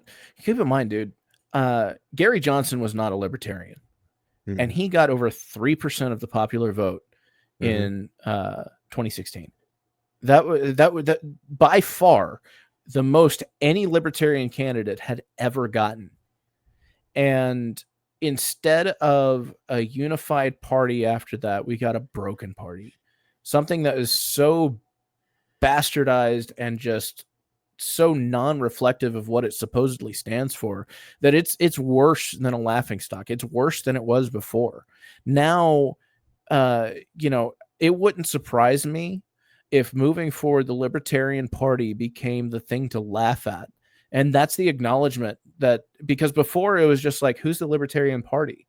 And if somebody had heard of it, they were like, oh yeah, they're a little bit out there, and they have no chance of winning. Yeah, they were laughing a lot more at the individuals than they were at the party. Yeah. But now I really feel like the Libertarian Party is going to be like, oh, those dumbasses? Are you serious? Let's be clear though. The laughing parameters, if we will, it's less about the philosophy and it's more about the compromise, right? Yeah, no, for sure. And I'm not trying to push back on you, and it's not a defense of some of the decisions, but I think there again, if people were to get, and this is, I think, has been the crux of the problem for libertarians being taken seriously. Yeah, there's always some reason for the outsiders without having to for libertarians to hold their noses and go, they're just laughing at us because they don't like, it's kind of like the old, they attacked us because they hate our freedom. They don't like us because we're libertarians. No, there's literally some things that it's not just because there's a duopoly. There are literally some things that we're doing that are giving them like justification to laugh. And some of the stuff that you're doing is not helping. Yeah. And the thing is, like, this isn't, the term libertarian has been thrown around for a while, And Yeah. so what really is kind of baffles me is like, it is this, desperate, it is desperation for just acknowledgement of existing. But there's a clip from Ronald Reagan that I posted up, probably a month ago or so, of him talking about how he is, at his core, a libertarian, and the interviewer was like, well, that's the term, the end term nowadays is libertarian. It's like, Oh, look, gosh, libertarian please. has been quote unquote in the mainstream for a while. You put that It's quote on your account? yeah, it's somewhere. It's probably buried by now. I posted it probably a month and a half ago. But yeah, it's Oh, you just Ronald keep Reagan talking. You just keep talking. It's Ronald Reagan talking about how he's a libertarian and how libertarian was the end thing to be. And it's like, look, if libertarians unified on a solid message and really did use the Libertarian Party as a catalyst, not as an end, but as a means to an end, to give people back some of what the government has taken from them, I really think that the Libertarian Party could be something great. But we're so, and I say we generally, libertarians are so goddamn hung up on, oh, well, if we can cut this deal and we can cut that deal, or, oh, you know what? CNN mentioned us. No, that's not the thing you need to focus on. You need to focus on your messaging and getting it out there. Do what you did. Hell, in the 80s, Ron Paul ran as a libertarian. I mean, I don't know how much more mainstream you can get than to get Ron Paul to run for president on your platform. Do you...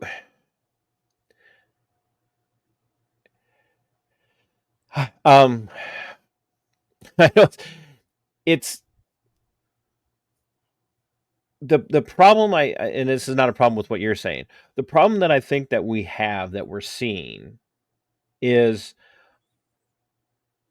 there is a reality where messaging is absolutely like pivotal. It is paramount to getting the philosophy out there. But do you think that there is room for not compromising our ethics or our values, but compromising with, like, I think a really great example is Rage Against the War Machine. Mm-hmm. You are oftentimes in something like Rage Against the War Machine, and even like with Defend the Guard, you are going to see libertarians not compromising on their principles and their ethics, but taking their principles, their ethics, holding them firm and saying, now, if you can agree with this principle and ethic, even though you may not be a libertarian, an anarcho-capitalist, we can work together on this project. Do you think that type of compromise is what would save the movement? Or do you think even standing up next to somebody on a stage like Rage Against the War Machine, who philosophically is radically opposed to you on certain issues, is that detrimental to the cause?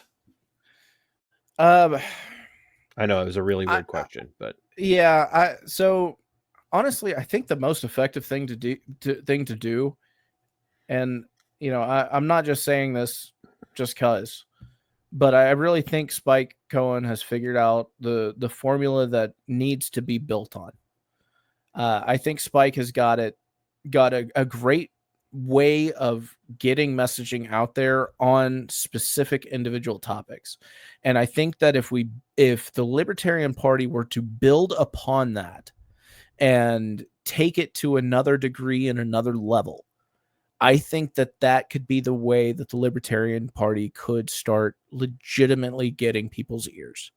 Because Spike doesn't just bloviate, he shows. And showing people really, and then putting it in a way that the layman can understand. And I don't use that to be insulting, but showing what's going on and explaining it simply is really the way that the Libertarian Party should move forward. because they could do that with every little platform plank. And if they took one, highlighted a story, explained why, I think that in a way that's not demeaning or condescending, I really think that they could have a much more effective messaging. I really do. And you might have some of that overlap. What you were talking about, like Rage Against the War Machine, or anything like that. I really do think that you would start to get maybe some crossing of the aisles, so to speak, where okay, libertarians are speaking on this, and Republicans happen to side with this one issue and this one thing. So now we're working together on this one thing, on that issue. Yeah, we're seeing that. And then no, go ahead, finish your thought. And then you would have Democrats would be like, you know what, we Democrats agree with this one thing that the libertarians are doing, so we'll partner with them. You could actually build something great starting off with that. And you would also show that, look, we're not Democrats, we're not Republicans, and we're also not a hybrid of the two. And we're there not are some other issues. Yeah, and there are also some other things that both parties disagree with us on. Right. And then you could, once you start building the audience, then you start highlighting the other aspects of where we disagree with both parties on. Yeah, I think that's a great path forward. I think that's a place in Minnesota where and I'm, I'll admit the bias, but it doesn't make me wrong. I'm very good friends with the party chair here in Minnesota, Rebecca Whiting, and a lot of the people in the leadership of the party here, where they have been very consistent on their messaging and still being willing to work, especially on stuff like Defend the Guard. See, they've really taken the ball and run with Defend the Guard here in Minnesota, and recognizing like we're not compromising on our values, but we've got to work. And right now, that work is doing a lot of work with Republicans in the House and the Senate here in Minnesota to get sponsors for Defend the Guard legislation, and then reaching out to other parties and inviting them to like the Defend the Guard rallies and saying, hey, come do this. And at the same time, even though there's a big contingency of Mises, Misesian philosophy or Mises caucus folks here in the state of Minnesota, contrary to what we saw nationally, the party here in Minnesota went to work really hard for Chase, even though there were people who were like, we're not real thrilled with Chase. And that was, that to me was impressive. And whether I cared for, Chase and some of the stuff that, took place through the nominating process, especially, anyway, I'm still impressed that they stuck to their principles and said, no, this is what we're doing. And I think it's why, Rebecca, as she ran for Senate, she pulled the most votes of any libertarian candidate in the history of Minnesota as she ran for U.S. Senate against Amy Klobuchar. It was 55,000, almost 56,000 votes in Minnesota, that's massive. That's a massive amount of votes for a libertarian candidate in this state like Minnesota. And I think it's because she's consistent and stayed on message, whether or not you are one of those voting types. But I mean, objectively, the thing is, like, I can admit, even though I'm not a voter, if your mission in life is to get votes, then your messaging is everything. You went and found it for me. I was just like, bro, you might be able to write more. You might be able to write more in your book if you'd stop posting so much on Twitter. Probably. It has been kind of an addiction, but I will share it with people after the show now that I've got it. That's not what I meant to do. Oh, okay, there we go. I'm trying to pull it out of the way, and it keeps grabbing you and pulling you out of the way. There. No. Well, I just need to be out of the way then. No. Where can people? How can they best help you get word out about your book? And is Amazon the only place to order it? Yeah, right now it is. I did just find out that Barnes and Noble does have something similar to KDP. So I am going to try and get it on Barnes and Noble as well. But for now, it's only on Amazon and Audible. So you can hear me narrate, which that was an experience. I have a newfound respect for people who narrate, because that is a very difficult job, believe it or Yes, not. it is not. It is. How would you like to be Scott Horton narrating his own Provoked? Like That no. that's Here's going to the be thing. longer than Fear and Loathing in the New Jerusalem. Yeah. So my audiobook is just shy of 7 hours. Yes, But it's a I very would good. It's a estimate. very good read, by the way. Well, thank you. I would venture to say that between recording, re-recording, editing, and mixing, I probably spent close to 30 hours developing the audiobook. Yep. That's an insane amount of time, especially whenever you're trying to read and then you fumble upon a word, so you have to go back and figure out, okay, here's a good point where I can Where's the start best back up place to again. cut? Yep. And then just kind of try and figure out how to do it in a way that doesn't sound like a hard cut and a hard edit. Which is why I very rarely even edit recorded shows. It's like it's Yeah. Oh. So right as of right now, Amazon. Yep. For that in your new book when you get off of Twix, will also be there. Yep, it will. I'm really excited for that one, and I am. I'm looking forward to getting an advanced copy to review. Oh, of course. We got him live saying it, folks. Don't tell anybody. I'm not giving out any. It's not going to be public. It's only you. Shh. Don't tell anybody. Don't tell me. But I don't know if you happen to see, but in one of the articles that I posted recently, actually my most recent one is called The Theory of Natural Ethics. And I do plan on turning that into a long form book as well. The article's short, kind of just a Campbell soup version of the philosophy. But I did kind of email back and forth between Walter Block and a couple others to get their insight on it, and kind of help me tweak it just a little bit to make it a bit more logically sound. So I do plan on turning that into a book once I finish this other book that I'm writing. So I'm looking forward to that as well. You've got me all excited for plethora of reasons now. It's like, especially if I'm going to be the only one who gets the book. Only nobody knows. We got joint ASMR going on here. Hey, that's our next project. Our next project together. Yes. Libertarian ASMR. Yeah, fuck the state. Can you go to sleep with that in your ear every night? radicalize the entire world of freaks. That's such a good. And the Federal Reserve.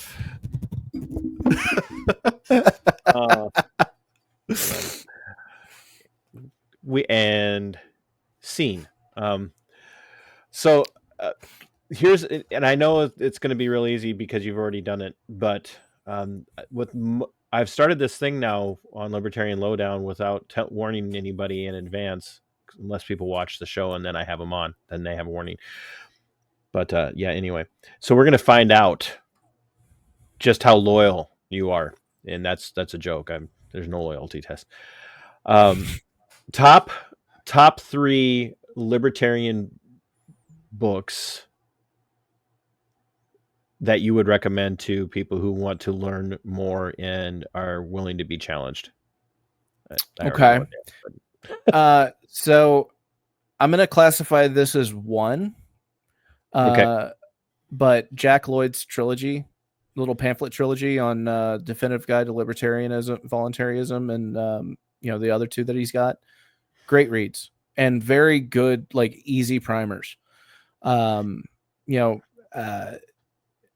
can't say enough good about them. They really are. He will be sending great. me those in his bio, so that we can put those in the description, folks. By the way, all of these. Yeah. There's that one. For a New Liberty. Really just such a good read. It's a bit long-winded, but it's so worth it.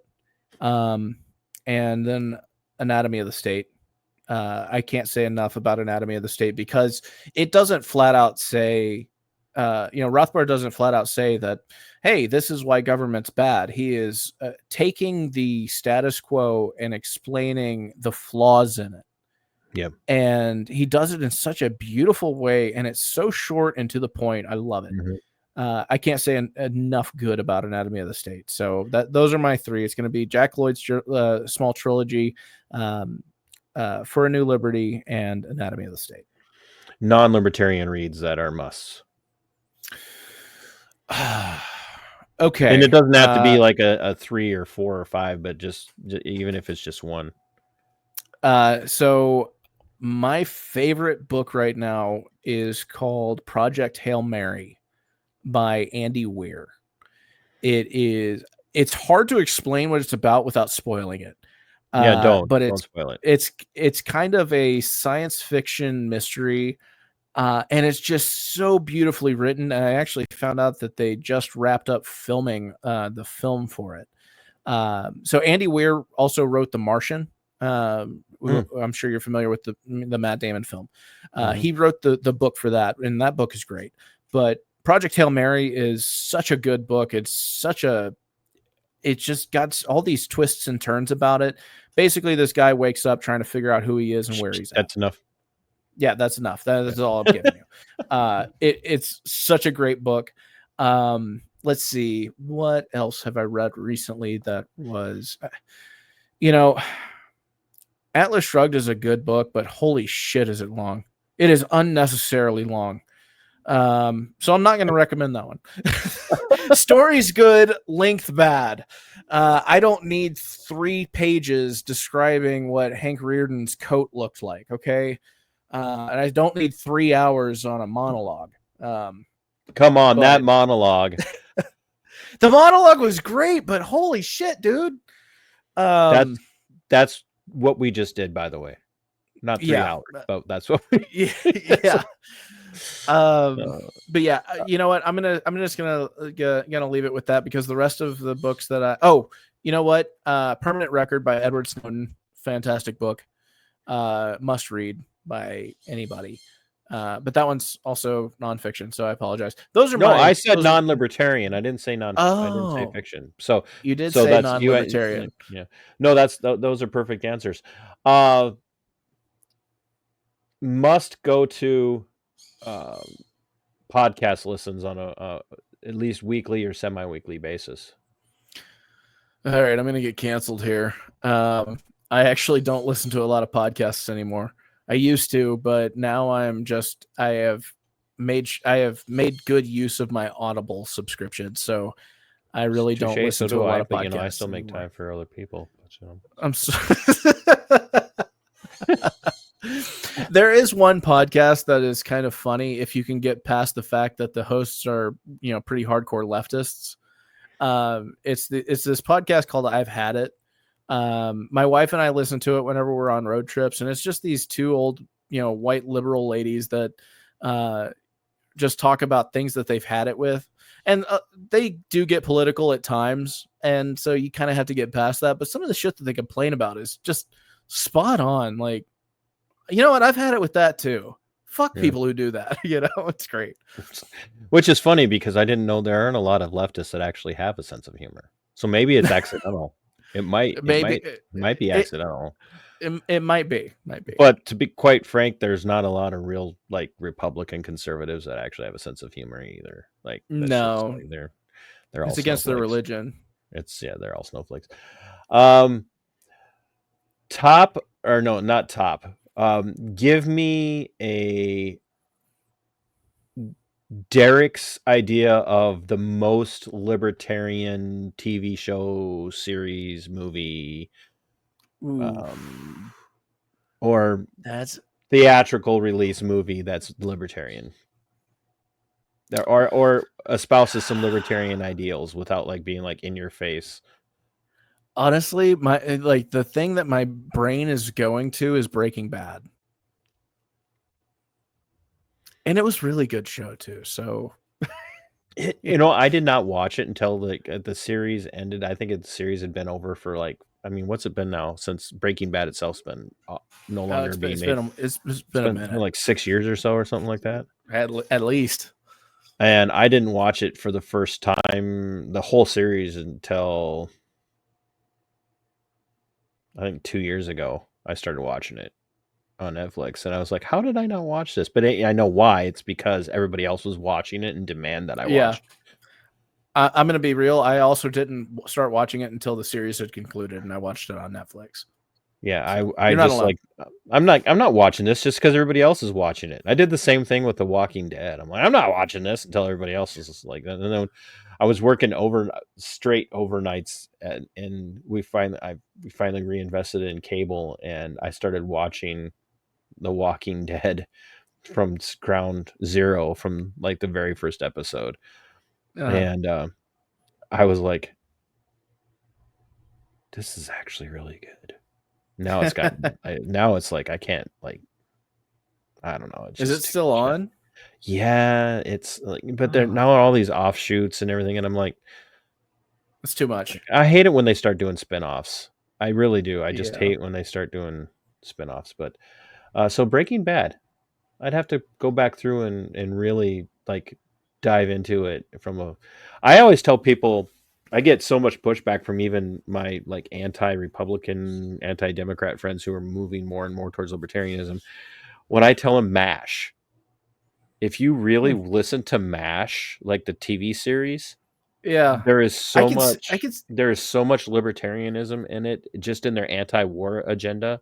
Yeah. And the things they say, and it's a really good. I've been thinking about. There's a gal, Rachel Nelson. She works for the Libertarian Institute. She lives in Nebraska, and she got me watching it again. And I've been thinking about contacting her and seeing if we could figure out a way to do a MASH breakdown, just like go episode by episode, and not necessarily watch an entire episode, but her and I watch an episode and then share our favorite parts from it and talk about the philosophy. But so now I just put that out there, and so somebody's going to steal it, but not you, because you're too busy writing your book. Yes, that is where I'm spending all of my time. And not taking care of your birds, clearly, because they're very upset with you tonight. So sorry. I cannot thank you enough for your time. I really appreciate it. It's been a lot of fun, and I'm thankful that we were able to make this happen. You are the season finale, sir. Like, I hope I did well. You put all that pressure on me, and I'm not gonna blow smoke. I'm kind of. I ruined it, didn't I? You can't ruin something that you can't ruin anything that wasn't ruined before. Oh, yeah. True.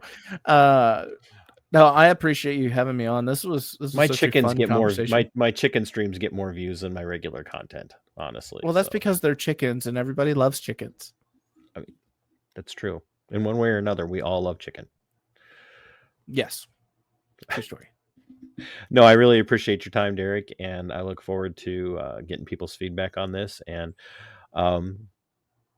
maybe having you come back on sometime and talk about where you're at with your book, before you get it published, so we might have to do a spot check on you.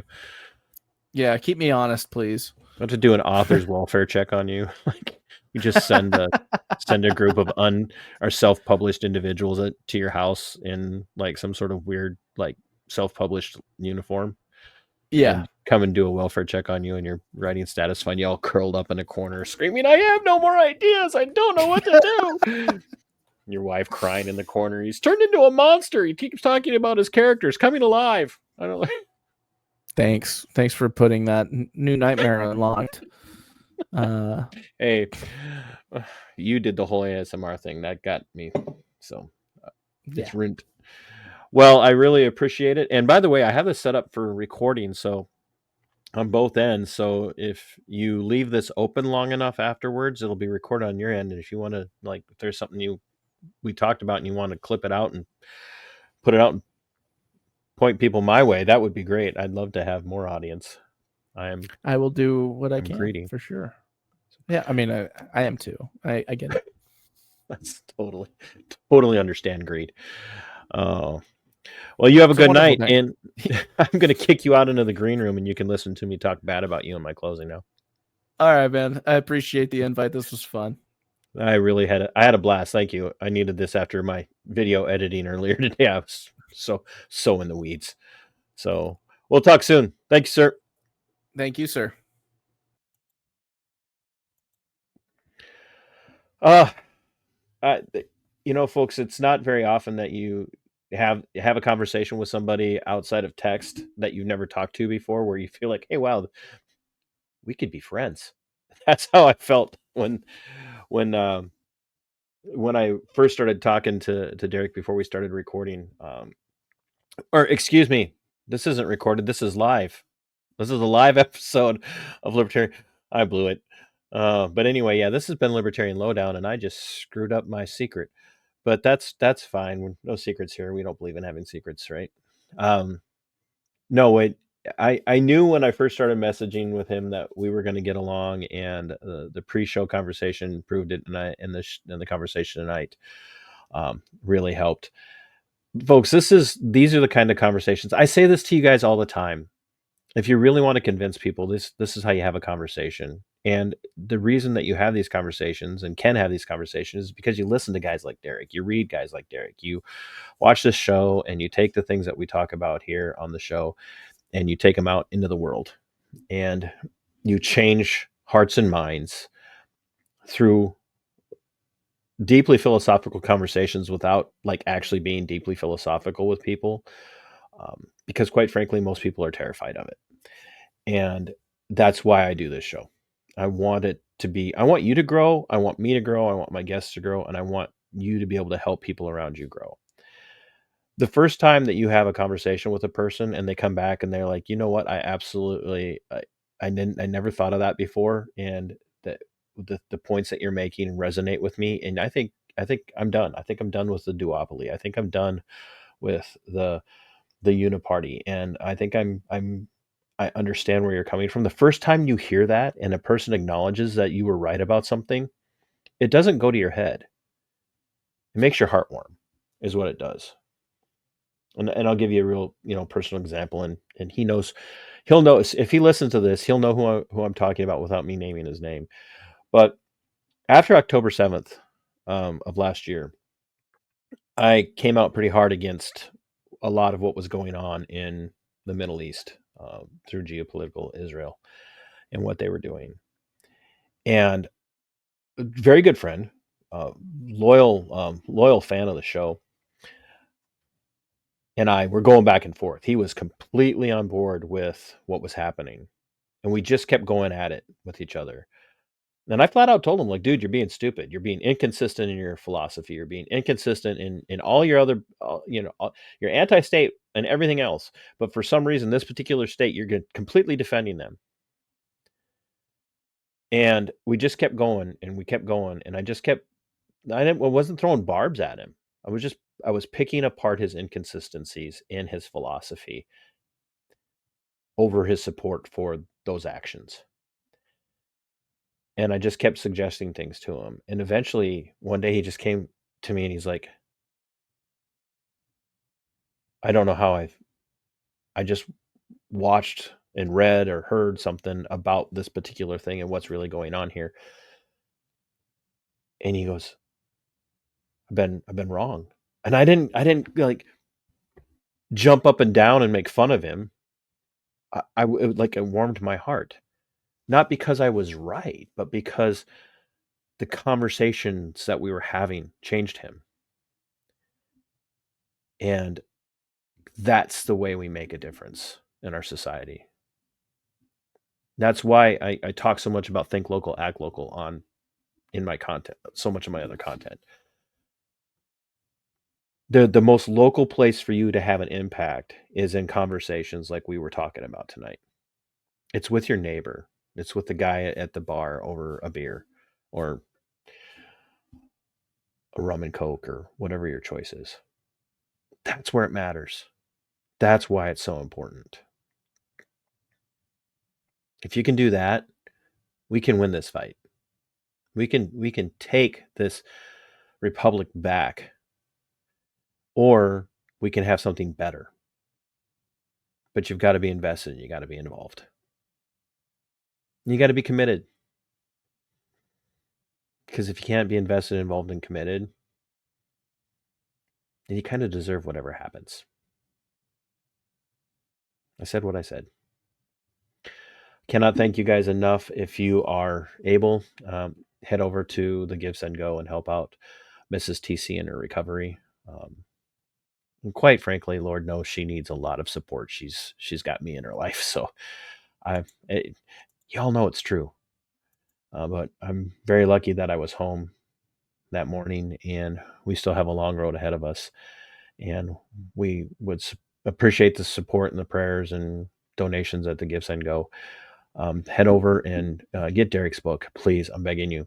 Audible or through Amazon. If you're a person that has to have it in your hand, do that. If you're kind of person like me who can read while they're working and take in that information, do that. But it's a phenomenal book, and it's written in a way that's understandable, and you walk away going, who is this PhD?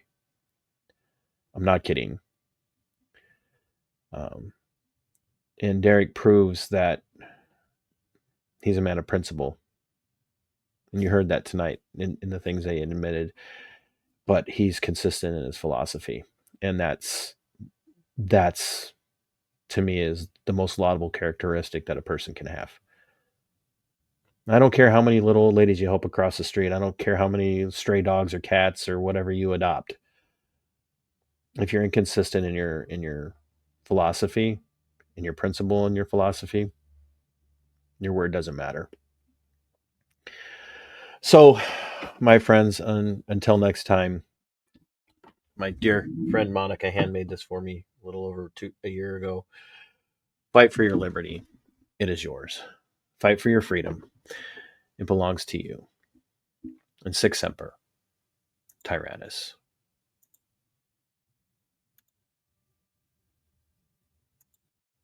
We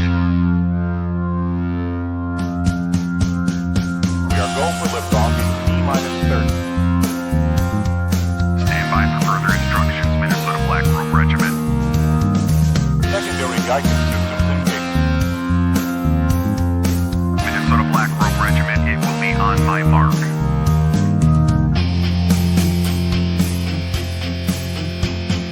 All systems are a go.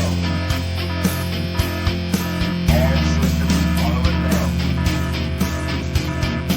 Minnesota Black Robe Regiment, you are over the target. You are authorized to fire at will.